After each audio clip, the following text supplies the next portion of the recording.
This is part 2 of the ABCDE method. In part 1, we learned about A, B, and C. In this section, we will dive deeper into the D and the E part, starting with that closer look at the real culprit of our emotions, the belief system. I want to do this by giving you an example. Imagine that you're sitting at your desk Friday evening and you get an email. The email happens to be from your boss, project manager, whoever is overseeing your project. All the email says is, I want to see you in my office on Monday. That's all it says. You have nothing preceding this. You have no reason for this email to be in your box. Now, there's a small, very small percentage of the population that are thinking positive thoughts. I'm getting a promotion. They liked what I'm doing. I'm getting whatever it is that's incredibly positive. Small percentage. An even smaller percentage of the population is like, I really don't know what this is about. I'm just going to put it away and I'll deal with it on Monday. Now, the majority of us are going negative. We're starting to think back about the project. We're starting to think back about what we've done. Are we in trouble? Did we do something wrong? There may be some stress and anxiety there. On the other hand, there may be some anger. And with that comes the thought of, they're always picking on me. I can't believe it's me again. They wanted to see me in their office last week. I can't believe this is happening. And so these emotions are coming up. And that's when the email first arrives. Now imagine waiting all weekend. What do you think are happening to the emotions? Self-talk is getting worse. Those statements are getting worse. And therefore the emotions are getting heightened. So if you were just having a little bit of frustration on Friday, come Monday morning, this is going to be full blown. You go to the office on Monday and you get into the project manager or your boss's office. And the only thing they say is, I just wanted to tell you in person how proud I am of you and that you're doing a great job and I noticed your work and you're amazing. And I wanted you to hear that from me. The first emotion that you're going to feel at this point is relief.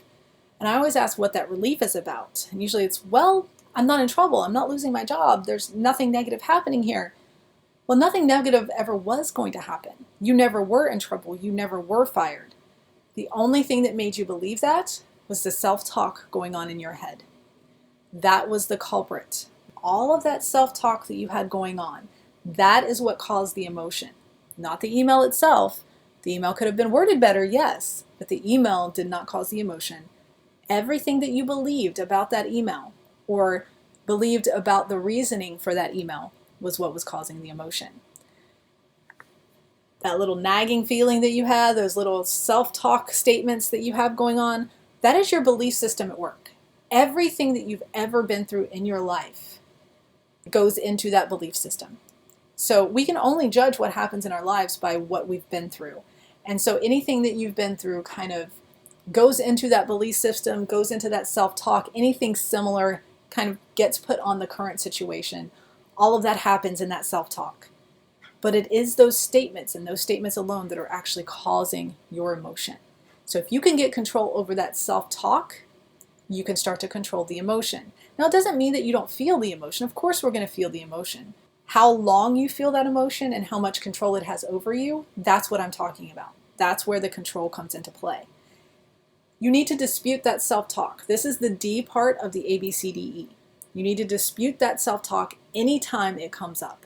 When you start to see, this always happens to me, I never catch a break, you need to start disputing, especially when it comes to the absolutes. Those nevers, those always, those are really negative and they can get in your way. So you need to dispute that because words do have power. A lot of times when we start telling ourselves these things, our mind doesn't know that we're kidding, or our mind doesn't know that we're actually just blowing something out of proportion, or that we don't have all the facts, or that we don't have all of the information. And so it will believe anything that we tell it to. The best way to do this is start writing those statements down. And when you start writing them down, you're going to start to see a pattern.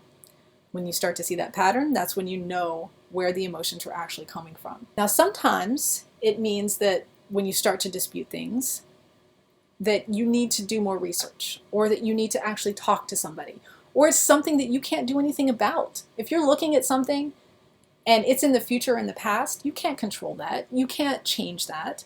The only thing you can do is look at what you can do right now, take action, and then put the rest away. So when you start disputing the self-talk, you're going to start to understand where your emotions are actually coming from. When you figure that out, you can start to shift your thoughts into a more rational, more positive direction. When an event happens in your life, understand that that self-talk is going to be what causes the emotion. So you need to keep track of that, challenge it, and then you can control how long that emotion lasts. It's not easy, but it does get easier with practice.